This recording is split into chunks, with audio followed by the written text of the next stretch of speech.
Suis-je un pour ne pas avoir laissé ma place en première classe à ma patronne ? Hier, ma patronne et moi rentrions d'une conférence en avion. Nous étions sur le même vol, mais nos sièges d'origine n'étaient pas côte à côte. Je suis un voyageur fréquent sur cette compagnie aérienne, et j'utilise une carte de crédit de leur compagnie, ce qui me permet souvent d'obtenir des surclassements gratuits en première classe. J'ai été surclassé sur ce vol, mais pas mon patron. Après le vol, alors que nous récupérions nos bagages, elle m'a dit qu'elle voulait me parler de mon manque de respect pour le protocole. Elle pense qu'étant donné que l'entreprise a payé mon billet initial et qu'elle a plus d'ancienneté que moi, j'aurais dû lui laisser ma place en première classe. Je pense que c'est complètement n'importe quoi. Bien que la compagnie ait payé mon vol, ce sont mes dépenses personnelles avec ma carte de crédit et mes voyages fréquents qui m'ont permis d'obtenir le siège surclassé. S'agit-il d'une norme sociale en entreprise que je ne connaisse pas ? Qu'en pensez-vous ? Suis-je un pour couper le wifi de la maison afin que ma femme arrête de travailler ?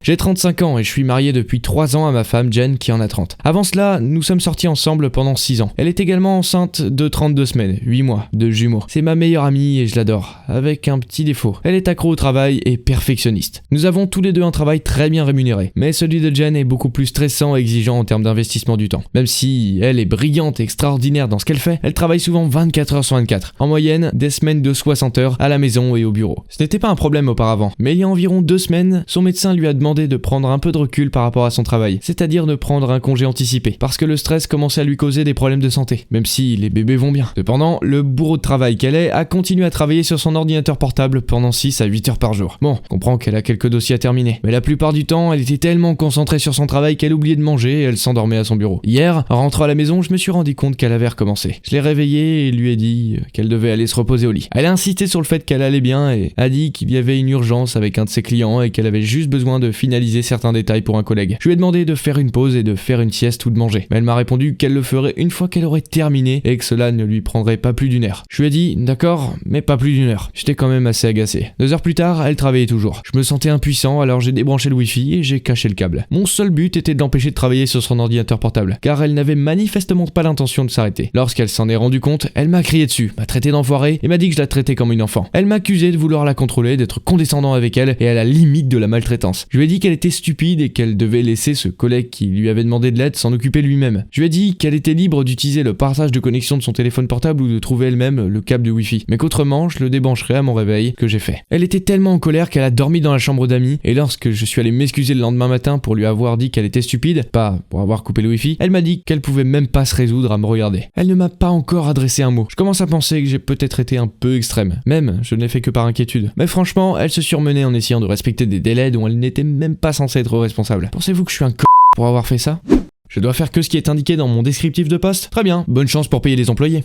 Je travaille pour une entreprise de construction en tant que gérant des stocks. Mon travail consiste essentiellement à faire les comptes de notre entrepôt et à saisir les chiffres que l'on me donne pour faire l'inventaire. Ensuite, j'essaie de voir quel est le problème lorsque les chiffres du dernier compte et du compte actuel ne concordent pas. C'est un peu plus compliqué que ça, mais je ne vous ennuierai pas avec les détails. Le problème avec ce travail, c'est que lorsque vous le faites depuis assez longtemps et que vous êtes bon dans ce domaine, il y a moins de travail à faire. Au début, l'inventaire d'une rangée sur 60 prenait quelques jours. C'était sympa parce que j'étais toujours occupé. Mais maintenant que tout est en ordre, l'ensemble de l'entrepôt peut être compté en 3 jours. Donc la plupart du temps, je m'ennuie. Pour remédier à cette situation, j'ai étudié le logiciel de gestion sur le cloud que nous utilisons pour toutes les transactions internes et externes, et je suis devenu une sorte d'expert en la matière. Chaque aspect de cette entreprise utilise ce logiciel pour faire son travail. Les emplois du temps, les RH, la paie, la comptabilité, la planification, la gestion, la fabrication, les commandes aux fournisseurs, la livraison, l'inventaire, etc. Tout passe par ce logiciel de gestion. Il est donc très important qu'il fonctionne parfaitement 24 heures sur 24, 7 jours sur 7. Je suis devenu si compétent que notre vice-président a décidé de couper les ponts avec notre consultant qui gérait le logiciel parce que je pouvais faire ce qu'il faisait. Mais mieux, plus vite et pour beaucoup moins cher. Pour information, nous payons ces consultants 5000 $ par mois juste pour qu'ils se tiennent prêts à intervenir si nous avions besoin d'eux pour régler un problème quelconque lié à l'utilisation de l'ERP. Je ne suis pas sûr de leur tarif exact, mais c'était quelque chose comme 200 $ de l'heure, et ils mettaient des semaines à régler quoi que ce soit, alors que je pouvais régler le problème à temps pour ma pause caca de l'après-midi. Je n'ai jamais eu de titre officiel ou d'augmentation de salaire pour avoir été un expert de ce logiciel. L'entreprise a simplement vu que j'étais capable de le faire et m'a laissé régler les problèmes qui se produisaient, de sorte qu'elle n'avait plus besoin de l'aide extérieure. Je n'étais pas trop contrarié parce que cela me donnait quelque chose à faire et j'étais heureux d'aider l'entreprise à économiser de l'argent, même si cet argent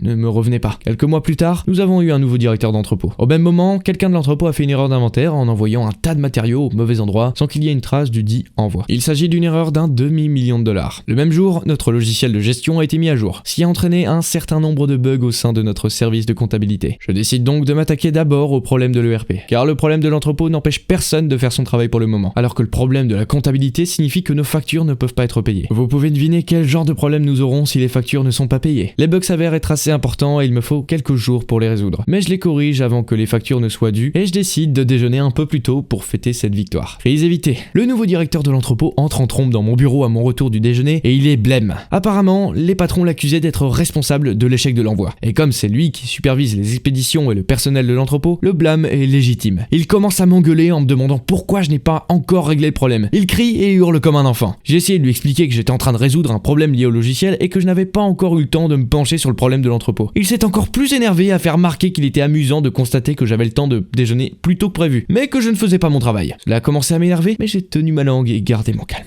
Il m'a alors ordonné de ne faire que ce qui est prévu dans mon poste et de laisser ces conneries aux personnes suffisamment compétentes pour s'en occuper. Enfin, c'est ce qu'il a dit. Comme ce type était techniquement mon supérieur, je n'avais pas d'autre choix que d'obéir. Je lui ai demandé de m'envoyer cela par écrit. Il a grogné et est rentré en trombe dans son bureau. 5 minutes plus tard, je reçois un courrier indiquant qu'en aucune circonstance, je ne dois travailler sur quoi que ce soit en rapport avec le logiciel de gestion, sauf s'il s'agit d'un inventaire. Je suis désormais un protagoniste. À partir de ce moment-là, je n'ai rien fait d'autre que de dresser l'inventaire tout en sachant très bien que mon directeur était en train de se reposer sur ses lauriers jusqu'à ce qu'un problème que je ne résoudrais pas survienne. Bien sûr, à peine une semaine plus tard, je reçois un courrier des RH m'informant qu'une sorte de bug dans le système les empêchait d'accéder au système de paie pour payer les employés cette semaine. Je réponds en m'excusant que je ne suis plus en mesure de travailler sur les bugs du logiciel, la raison étant l'interdiction de mon supérieur hiérarchique et que je leur conseille de se référer au guide du système pour obtenir de l'aide. Je savais que le guide ne les aidera pas du tout, mais ce n'était plus mon problème et je n'allais donc pas m'en occuper. Quelques jours passent, nous sommes vendredi. J'ai vérifié mon compte bancaire le matin avant d'aller au travail et j'ai ri parce qu'il n'y avait pas d'argent déposé. Ce problème n'a jamais été résolu. Je me dépêche d'aller au travail, impatient de voir l'ampleur de la situation. Et ce à quoi je m'attendais était bien en dessous de la réalité. Lorsque j'arrive au travail, je vois toute l'équipe de l'entrepôt, soit 50 personnes, sortir par la porte d'entrée. J'en arrête un et lui demande pourquoi il part. Il m'a répondu « Je n'ai pas été payé aujourd'hui, alors je ne reviendrai pas tant que je n'aurai pas été payé ». J'entre dans le bureau et je vois le directeur de l'entrepôt en proie à la panique. Il a des commandes qui nécessitent du matériel et personne pour le charger dans les camions ou le livrer. Je lui demande s'il a besoin d'aide et il me hurle de quitter son bureau parce qu'il reçoit des appels téléphoniques de la part des chefs de chantier qui lui demandent pourquoi notre matériel n'est pas encore arrivé. Je passe devant le bureau de la RH en me rendant à mon bureau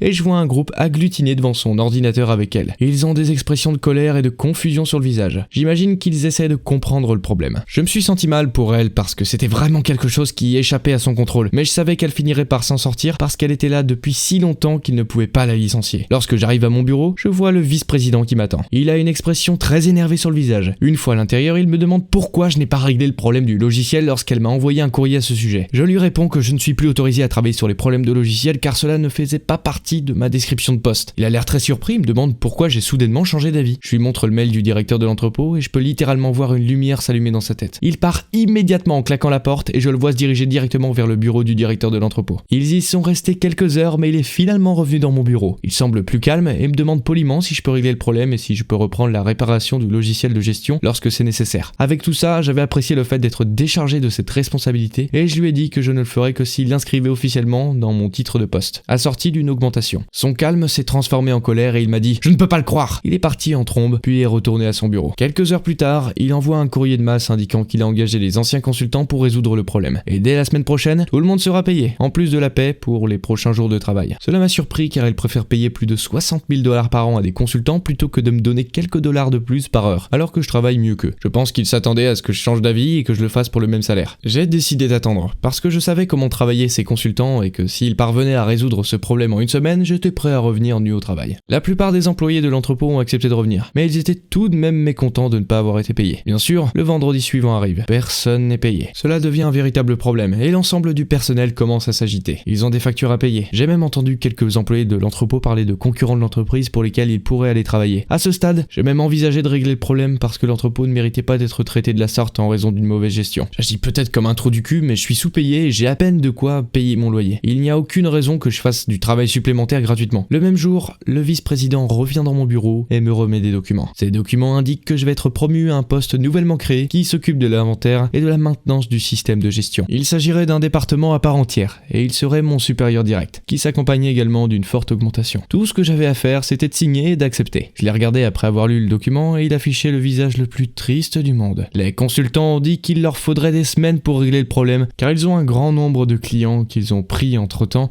et il est inacceptable que les employés ne reçoivent pas leur paie. J'ai signé le contrat avec plaisir et je me suis immédiatement mis au travail sur le problème des ressources humaines. Et j'ai réussi à le résoudre le jour même. Et il il s'agissait d'un simple problème d'autorisation pour les RH et la paix à cause de la mise à jour. Abonnez-vous pour retrouver d'autres histoires comme celle-là tous les jours, et n'oubliez pas d'activer la cloche.